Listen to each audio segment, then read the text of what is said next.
दोस्तों, आपके मन में यह प्रश्न जरूर आया होगा कि अगर ईश्वर वास्तव में हैं, तो हम उनसे सीधे बात क्यों नहीं कर पाते? क्या सच में उनसे संवाद करना संभव है, या यह सिर्फ कुछ महापुरुषों तक ही सीमित है? अगर मैं आपसे कहूं कि ईश्वर आपकी हर बात सुनते हैं, लेकिन हम ही उनकी आवाज को पहचान नहीं पाते, तो क्या आप यकीन करेंगे? आज मैं आपको एक ऐसी गुप्त और प्राचीन विधि बताने जा रहा हूं, जिससे आप ईश्वर से न केवल बात कर सकते हैं, बल्कि उनके उत्तर भी प्राप्त कर सकते हैं। यह कोई साधारण तकनीक नहीं, बल्कि स्वयं महान योगियों द्वारा सिद्ध की गई विधियां हैं, जिन्हें अपनाकर आप अपने जीवन को पूरी तरह बदल सकते हैं। यह तभी संभव है जब आप इस वीडियो को पूरा अंत तक देखेंगे। अगर आपके पास समय नहीं है तो इस वीडियो को यहीं पर रोक दीजिए। जब आपको समय मिले तो इस वीडियो को बड़े ध्यान से देखिए, क्योंकि जो रहस्य मैं आपको बताने जा रहा हूं वह आपके आध्यात्मिक जीवन में चमत्कारी बदलाव ला सकता है, जिसे जानने के बाद आपका पूरा जीवन बदल सकता है। यह वही विधि है जिसके माध्यम से महान योगी परमहंस योगानंद ने ईश्वर से प्रत्यक्ष संवाद किया था और उनकी दिव्य अनुभूतियों का साक्षात्कार किया था। लेकिन इससे पहले कि हम इस गूढ़ ज्ञान की गहराई में उतरें, मैं आपसे एक सवाल पूछना चाहता हूं। क्या आपने कभी किसी ऐसे इंसान को देखा है जो अपने दिल की हर बात भगवान से कहता है, लेकिन उसे कभी कोई उत्तर नहीं मिलता? क्या आपको भी कभी ऐसा महसूस हुआ है कि आप भगवान को पुकारते हैं, लेकिन वहां से कोई प्रतिक्रिया नहीं आती? अगर हां, तो इसका कारण सिर्फ एक है: सही तरीका न अपनाना। भगवान किसी से पक्षपात नहीं करते। वह हम सब की पुकार सुनते हैं, लेकिन हमें सही वाइब्रेशंस और सही इमोशंस के साथ उनसे जुड़ना आना चाहिए। अगर आपकी प्रार्थना मात्र शब्दों तक सीमित रह जाती है तो यह हवा में विलीन हो जाती है। लेकिन अगर आपकी प्रार्थना गहरे भावों, सच्चे प्रेम और आत्मिक तन्मयता के साथ की जाए तो यह सीधे ईश्वर तक पहुंचती है। अब सवाल उठता है, आखिर वह कौन सा तरीका है जिससे ईश्वर हमें सुने और हमें उत्तर भी दें? इसके लिए हमें समझना होगा कि ईश्वर से संवाद एक साधारण बातचीत की तरह नहीं होता, बल्कि यह आत्मा का आत्मा से संपर्क होता है। जब हम अपने मन की चंचलता को पूरी तरह शांत कर लेते हैं और अपनी चेतना को उच्चतर स्तर तक ले जाते हैं, तभी हम ईश्वर की आवाज को सुन सकते हैं। परमहंस योगानंद कहते हैं कि ईश्वर से संवाद करने के लिए 3 चीजें अनिवार्य हैं: गहरी ध्यान साधना, हृदय की सच्ची पुकार और ईश्वर के प्रति पूर्ण समर्पण। जब हम ध्यान में गहराई तक उतरते हैं और अपने मन के शोर को बंद कर देते हैं, तब हमारे भीतर एक दिव्य निस्तब्धता उत्पन्न होती है। इसी निस्तब्धता में ईश्वर की आवाज गूंजती है। इस वीडियो के आगे मैं आपको एक शक्तिशाली तकनीक बताने वाला हूं, जिससे आप भी ईश्वर से प्रत्यक्ष संवाद कर सकते हैं। यह तकनीक केवल एक आध्यात्मिक अभ्यास नहीं है, बल्कि एक रहस्यमयी विज्ञान है जो आपको आत्म साक्षात्कार और ईश्वर के दर्शन की ओर ले जाएगा। क्योंकि जो ज्ञान मैं आज आपको देने जा रहा हूं, वह सदियों से योगियों और संतों द्वारा संरक्षित रखा गया एक रहस्य है। यह आपकी आध्यात्मिक यात्रा का सबसे बड़ा मोड़ साबित हो सकता है।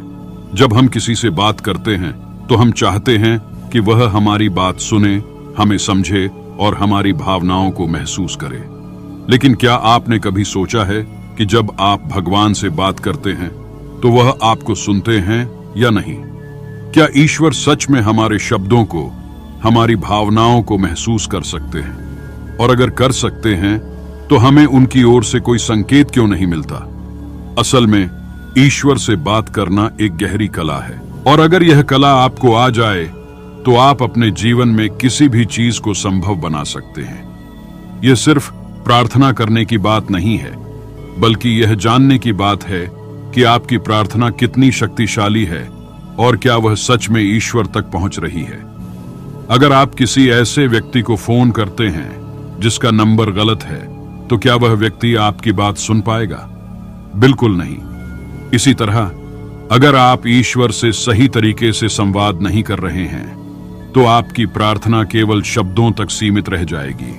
वह ब्रह्मांड में खो जाएगी और आपको कोई उत्तर नहीं मिलेगा। लेकिन अब सवाल यह उठता है कि ईश्वर से सही तरीके से संवाद कैसे किया जाए। परमहंस योगानंद जी ने इस पर बहुत गहरा ज्ञान दिया है। उन्होंने कहा कि ईश्वर से बात करने के लिए आपको अपने अंदर उस विशेष स्पंदन यानी वाइब्रेशन को जागृत करना होगा जो सीधे ब्रह्मांड से जुड़ सके। यह कोई काल्पनिक बात नहीं है, बल्कि विज्ञान भी इसे स्वीकार करता है कि जब हमारी चेतना एक विशिष्ट ऊर्जा स्तर तक पहुंचती है तो हम सूक्ष्म जगत से संपर्क कर सकते हैं। परमहंस योगानंद कहते हैं कि जब आप अपने मन को पूरी तरह शांत कर लेते हैं, जब आप बाहरी दुनिया से पूरी तरह कटकर केवल अपने भीतर के ईश्वर पर ध्यान केंद्रित करते हैं, तभी आप उनके उत्तर को महसूस कर सकते हैं। यह उत्तर किसी शब्दों के रूप में नहीं आता, बल्कि यह आपके अंदर एक दिव्य अनुभूति के रूप में प्रकट होता है। यह अनुभूति इतनी गहरी होती है कि आपको किसी और प्रमाण की आवश्यकता नहीं होती। अब सवाल यह उठता है कि इस अनुभव को प्राप्त करने के लिए हमें क्या करना चाहिए। इसके लिए सबसे पहला कदम है सच्ची तड़प। जब तक आपके भीतर ईश्वर के लिए तड़प नहीं होगी, तब तक आपकी प्रार्थना केवल शब्दों तक सीमित रहेगी। जिस तरह एक प्यासी चिड़िया पानी के लिए व्याकुल होकर पूरे आकाश में उड़ती रहती है, उसी तरह जब आपकी आत्मा भी ईश्वर के लिए तड़पेगी तो आपकी प्रार्थना में वो शक्ति आ जाएगी जो सीधे ईश्वर तक पहुंचेगी। दूसरा कदम है शुद्ध मन और विचार। जब तक हमारा मन सांसारिक इच्छाओं और नकारात्मक विचारों से भरा रहेगा, तब तक हमारी चेतना उच्च स्तर पर नहीं पहुंच पाएगी। इसलिए सबसे पहले अपने विचारों को पवित्र करना होगा, नकारात्मकता से मुक्त होना होगा। तीसरा कदम है सही ध्यान पद्धति। परमहंस योगानंद जी ने क्रिया योग को सबसे प्रभावशाली साधना बताया है, जिसके माध्यम से हम अपने भीतर ईश्वर की उपस्थिति को जागृत कर सकते हैं। यह कोई साधारण ध्यान नहीं है, बल्कि यह एक वैज्ञानिक विधि है जो हमारी ऊर्जा को ऊर्ध्वगामी बनाकर हमें उच्चतम चेतना तक पहुंचाती है। जब हम इन सभी चरणों को अपनाते हैं तो हमें ईश्वर से उत्तर मिलने लगते हैं। ये उत्तर हमें विभिन्न रूपों में प्राप्त हो सकते हैं, कभी किसी विचार के रूप में, कभी किसी स्वप्न के रूप में, कभी किसी संकेत के रूप में, और कभी कभी तो हमें ऐसा अनुभव होगा जैसे ईश्वर प्रत्यक्ष रूप से हमें मार्गदर्शन दे रहे हों। लेकिन क्या यह सब एक ही दिन में हो सकता है? नहीं। इसके लिए निरंतर अभ्यास और दृढ़ विश्वास की आवश्यकता होती है। अगर कोई बच्चा पहली बार साइकिल चलाने की कोशिश करे और गिर जाए, तो क्या इसका मतलब यह है कि वह कभी साइकिल नहीं चला सकता? नहीं। उसे बार बार अभ्यास करना होगा, गिरना होगा, फिर उठना होगा, और अंत में वह साइकिल चलाने में सफल हो जाएगा। ठीक वैसे ही जब हम ईश्वर से बात करने की कला सीखते हैं, तो हमें भी बार बार प्रयास करना पड़ता है, धैर्य रखना पड़ता है, और धीरे धीरे हम उस अवस्था में पहुंच जाते हैं जहां हमें ईश्वर की उपस्थिति का स्पष्ट अनुभव होने लगता है। तो दोस्तों, अगर आप सच में ईश्वर से संवाद करना चाहते हैं, तो आपको इन चरणों को अपनाना होगा। यह सिर्फ कोई धार्मिक क्रिया नहीं है, यह जीवन को पूरी तरह बदलने वाली एक रहस्यमयी विद्या है। अगर आप इसे सही तरीके से सीख जाते हैं, तो आपका जीवन कभी पहले जैसा नहीं रहेगा। आपके सारे प्रश्नों के उत्तर मिलने लगेंगे, आपके जीवन में स्पष्टता आ जाएगी, और आप उस परम शक्ति से सीधा संबंध स्थापित कर पाएंगे जो पूरे ब्रह्मांड को चला रही है। अब आपके मन में एक और सवाल आ सकता है, क्या इस प्रक्रिया को और आसान बनाया जा सकता है? क्या कोई ऐसा तरीका है जिससे हम जल्दी से ईश्वर की उपस्थिति को महसूस कर सकें? हाँ, ऐसा तरीका है, और इसी रहस्य को मैं आपको आगे बताने वाला हूं। परमहंस योगानंद जी ने इस पर बहुत सुंदर उत्तर दिया है। उन्होंने कहा कि ईश्वर से संपर्क करने का सबसे सरल और प्रभावशाली तरीका है दिल से पुकारना। जब कोई बच्चा रोते हुए अपनी मां को पुकारता है, तो मां तुरंत दौड़कर उसके पास आती है। वह यह नहीं देखती कि बच्चा किस भाषा में रो रहा है, वह सिर्फ उसकी पुकार को महसूस करती है। ठीक इसी तरह जब आप पूरे हृदय से, पूरी श्रद्धा और विश्वास के साथ ईश्वर को पुकारते हैं, तो वे आपकी पुकार का उत्तर अवश्य देते हैं। लेकिन यह पुकार कैसी होनी चाहिए? यह केवल शब्दों तक सीमित नहीं होनी चाहिए। यह पुकार दिल की गहराइयों से उठनी चाहिए, जिसमें केवल शब्द नहीं, बल्कि भावनाओं की तीव्रता हो।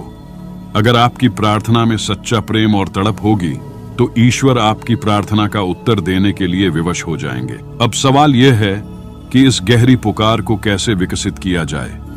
परमहंस योगानंद जी ने इस पुकार को विकसित करने के लिए एक बहुत ही सरल लेकिन अत्यंत प्रभावशाली विधि बताई है। प्रेम और आभार की भावना के साथ ध्यान। जब आप ध्यान में बैठते हैं तो सबसे पहले ईश्वर को धन्यवाद दीजिए। आभार प्रकट करना सबसे शक्तिशाली तरीका है जिससे आप अपने और ईश्वर के बीच की दूरी को मिटा सकते हैं। जब आप ईश्वर को अपने हृदय से धन्यवाद देते हैं, उस जीवन के लिए जो उन्होंने आपको दिया, उस प्रेम के लिए जो उन्होंने आपको दिया और उस अवसर के लिए जो उन्होंने आपको दिया कि आप उनसे संपर्क कर सकें, तो आपका मन अपने आप एक उच्च ऊर्जा स्तर पर पहुंच जाता है। आइए इसे एक प्रयोग के रूप में करके देखते हैं। एक साधना प्रयोग। एक शांत स्थान पर बैठ जाएं, अपनी आंखें बंद करें और गहरी सांस लें।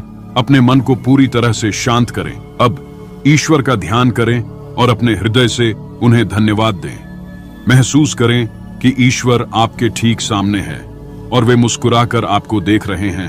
अब अपने भीतर से यह शब्द दोहराएं, हे प्रभु, मैं आपको अपने हृदय से पुकार रहा हूं। कृपया मेरी पुकार को सुने। मैं आपको अपने जीवन में अनुभव करना चाहता हूं। इसे केवल शब्दों के रूप में मत बोलिए, बल्कि इसे पूरी श्रद्धा और प्रेम के साथ महसूस कीजिए।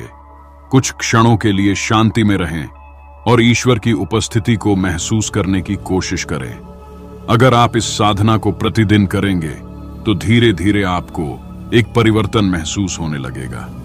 पहले आपको एक हल्की शांति महसूस होगी, फिर आपको लगेगा कि कोई अदृश्य शक्ति आपकी प्रार्थना को सुन रही है, और फिर एक दिन ऐसा आएगा जब आपको ईश्वर की स्पष्ट उपस्थिति का अनुभव होगा।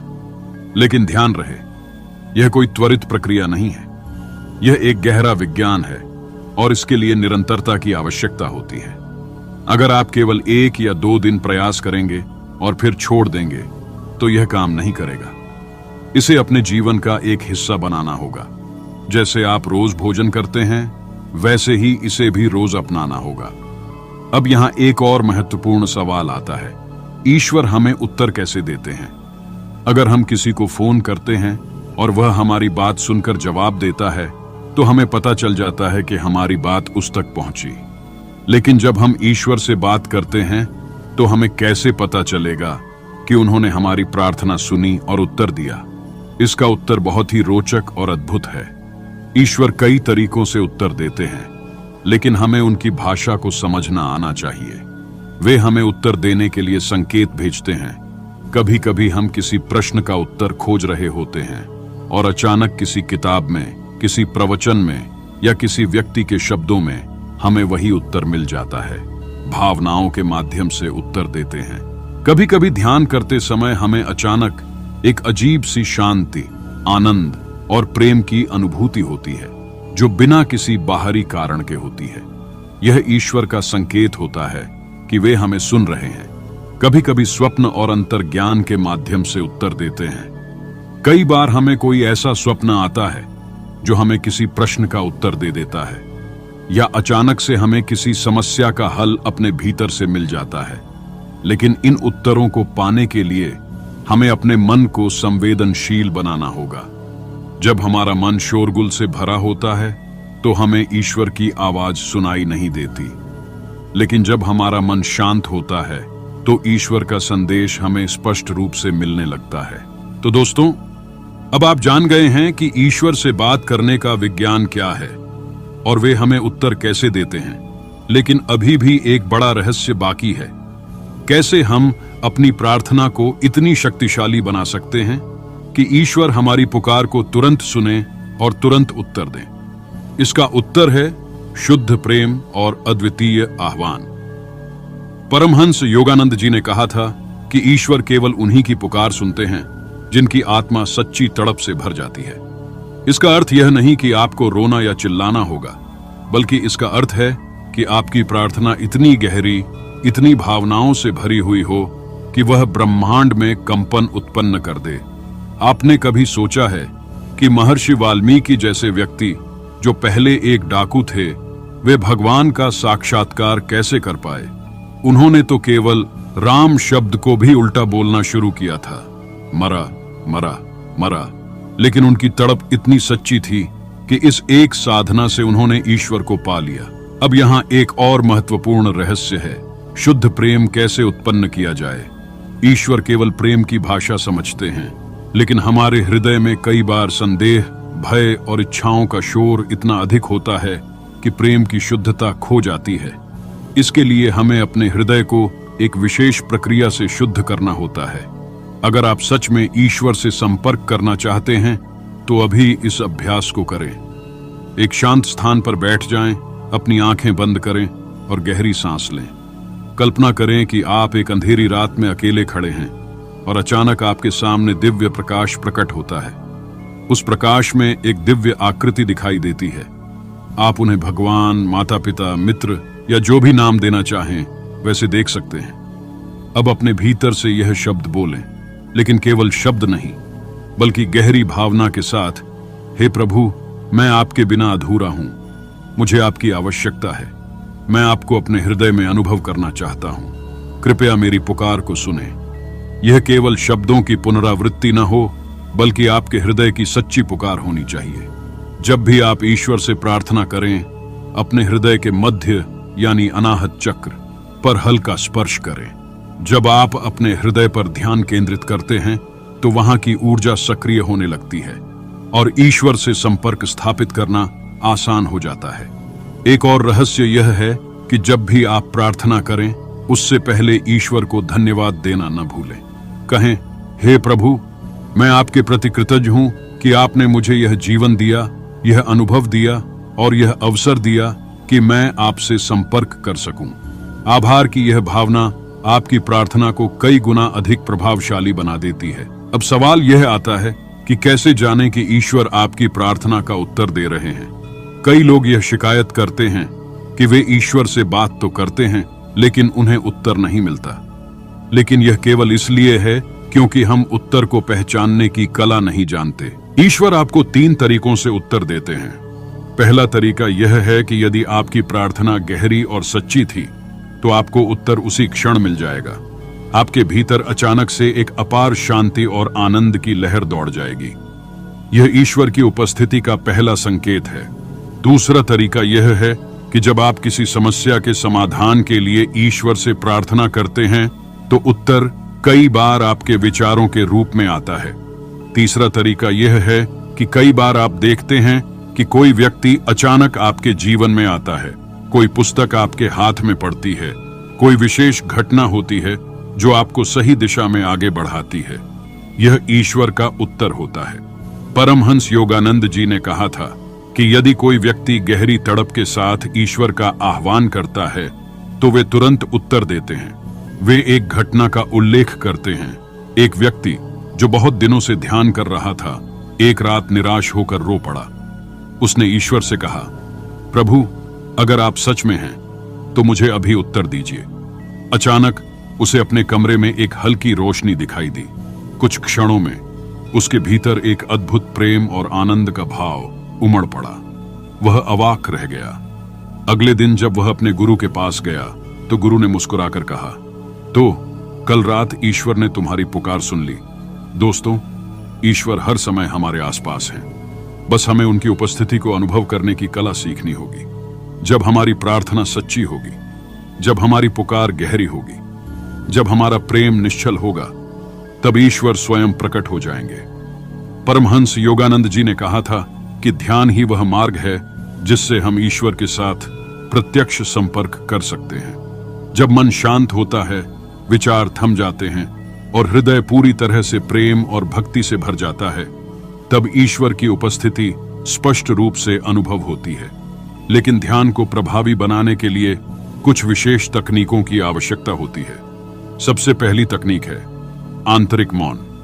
जब भी आप ध्यान में बैठें, सबसे पहले अपने मन से सभी विचारों को बाहर निकाल दें। इसे करने का सबसे सरल तरीका यह है कि आप गहरी सांस लें और अपने मन से कहें, अब मैं पूर्ण रूप से शांति में हूं। धीरे धीरे जब आपका मन स्थिर होने लगेगा, तब आप ईश्वर की उपस्थिति को महसूस करने लगेंगे।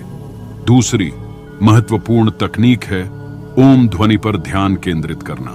परमहंस योगानंद जी ने कहा था कि ओम ध्वनि वह दिव्य ध्वनि है जो संपूर्ण ब्रह्मांड में गुंजायमान होती है। जब आप इसे सुनने का अभ्यास करते हैं तो धीरे धीरे आपका मन ऊंचे स्तर की चेतना में प्रवेश करने लगता है। इसे करने के लिए अपनी आंखें बंद करें और अपने दोनों कानों को हल्के से बंद कर लें। अब ध्यान दें कि भीतर एक सूक्ष्म ध्वनि सुनाई दे रही है। यह ध्वनि बहुत ही कोमल होती है, कभी मधुर गूंज की तरह, कभी हल्की सीटी की तरह। जब आप पूरी तरह से इस ध्वनि में लीन हो जाते हैं तो आप ईश्वर की उपस्थिति को महसूस करने लगते हैं। तीसरी विधि है आत्मा की गहराइयों से प्रार्थना। जब भी आप ईश्वर से कुछ मांगते हैं, केवल शब्दों का प्रयोग न करें, बल्कि अपनी पूरी आत्मा से उस प्रार्थना को करें। उदाहरण के लिए, जब भी आप कहें, हे प्रभु मुझे मार्ग दिखाइए, तो इसे केवल एक वाक्य के रूप में न कहें, बल्कि इसे पूरी तड़प और गहरी भावना के साथ कहें। परमहंस योगानंद जी ने कहा था कि जब आपकी प्रार्थना में इतनी शक्ति होती है कि आपकी आत्मा तक कांप उठती है, तब ईश्वर तुरंत उत्तर देते हैं। अब सबसे महत्वपूर्ण प्रश्न, जब हम यह सब करते हैं तब हमें ईश्वर की अनुभूति कैसे होगी? यह अनुभूति कई रूपों में आ सकती है।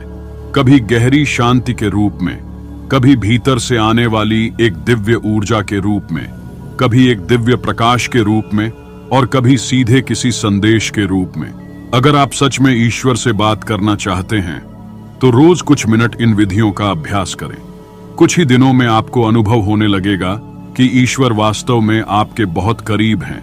धीरे धीरे यह अनुभव और गहरा होता जाएगा और एक दिन ऐसा आएगा जब आपको यह एहसास होगा कि आप और ईश्वर अलग नहीं हैं, आप स्वयं उसी दिव्यता का अंश हैं।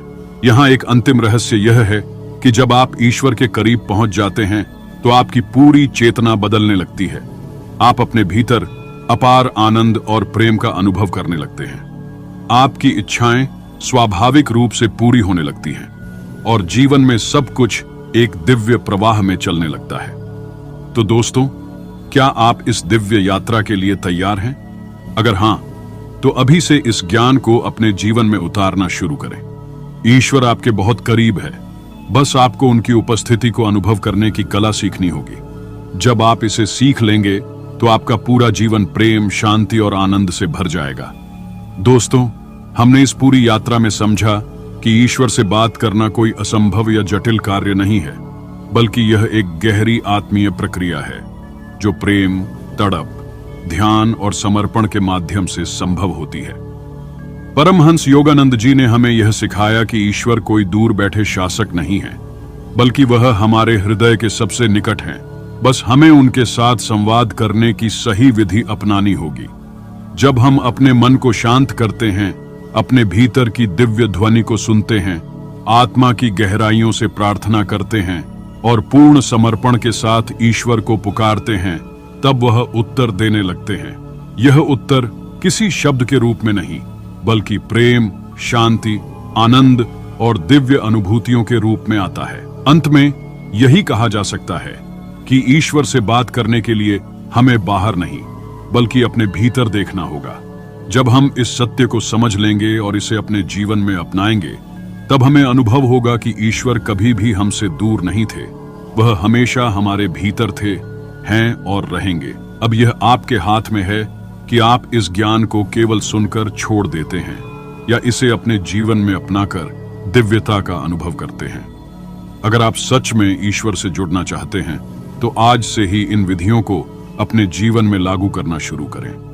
धीरे धीरे आप देखेंगे कि आपका जीवन पूरी तरह से बदलने लगा है और एक दिन ऐसा आएगा जब आपको यह एहसास होगा कि आप और ईश्वर कभी अलग थे ही नहीं। आप स्वयं उसी दिव्यता का अंश हैं। आपकी यह आध्यात्मिक यात्रा आनंदमय और दिव्य अनुभूतियों से भरपूर हो। इसी शुभकामना के साथ धन्यवाद।